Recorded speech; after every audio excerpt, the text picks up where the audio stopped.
Ang sasakyan nyo ho ba ay may blowby? Nagpalit na kayo ng PCV valve, ganun pa rin. Palyado, mausok, kumakain ng langis, may kalansing. Ito ho ang dahilan. Naputol na po yung piston ring. Ito yung kaputol niya. Ito ho ba? Tapos gumawa na siya ng sarili niyang daan dito. Ayan, napansin niyo. May sarili siyang daan. Nangyari ho yan, sisirain niya ho yung liner niya. So magkakaroon na ho ng loose compression dito. Kaya nagkakaroon kayo ng blowby.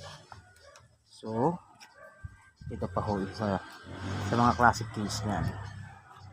Mapansin po ninyo, nakasakay ang piston ring, pero kumakalog na sa sarili ng bahay. Yan po yung makalansing na makina.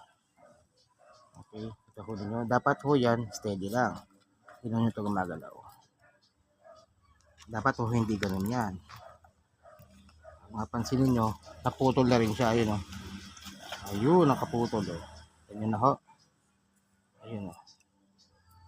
So, ibig sabihin ho niyan, sir, mga ma'am, papalitan po ng piston ring, piston at liner.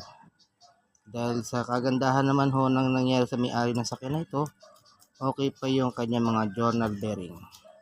At okay pa ang signal niya. So, salamat po.